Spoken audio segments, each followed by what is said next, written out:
bibigyan ka ng tatlong kahilingan, yes, kung bibigyan ka ng tatlong kahilingan, ano ang unang kahilingan mo? Yumaman. Oy! Yumaman! Bakit gusto mo yumaman? Para mapaayos yung bahay namin. Uy, grabe naman yan. Para mapaayos yung bahay nila. Okay, ano ang pangalawa mong kahilingan? Paging matalino. Oy! Maging matalino, very good. Bakit gusto mo maging matalino? Para mag-aaral ng mabuti. Ayun, para mapag-aral ng mabuti. Yes, tama naman po talaga. Okay, sa pangatlong kahilingan ang uli.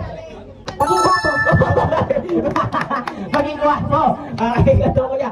Kung papalagay ka maging gwapo, sino ang kamukha mong artista sa tingin mo? Kung Martin. Kung Martin. Kung Martin. May asawa ka na?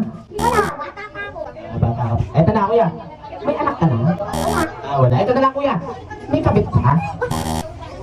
Wala. Meron eh. Wala. Nakita ko sa ato meron. Ako meron. Wala. Wala ba? Parang meron di ba meron? Meron! Meron ako jowa sa school ko pero wala ako. Meron kang? Jawa. Pero wala kang? Kabit. Grabe itong bata. Ito na kuya. Ready ka na ba? Ito kuya. Ayusin mo yung tatlong kahilingan mo ha. Unang kahilingan mo. Gusto mo mayaman. Gusto mo maging mayaman. Very good kuya. Okay, bakit gusto mo maging mayaman? Para tumulong na mahirap na tao. Oy! Para tumulong sa mahirap ng mga tao. Okay, ano yung pangalawa mong kahilingan kuya? Paging matalino. Maging matalino! Okay, very good. Bakit gusto mo maging matalino? Para hindi ako pagkalit ng mami ko. Bakit ba? Pinatagalitan ka ba ni mami mo? O, di ako makasipon. Hindi ako matalino.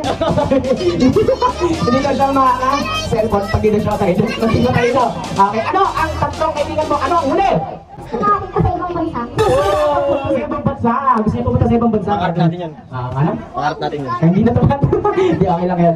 Okay, bakit gusto mo pumunta sa ibang bansa? Pagbago tayo. Bawi na tao mas wala sa akin. Oh, yun po lang. Alright.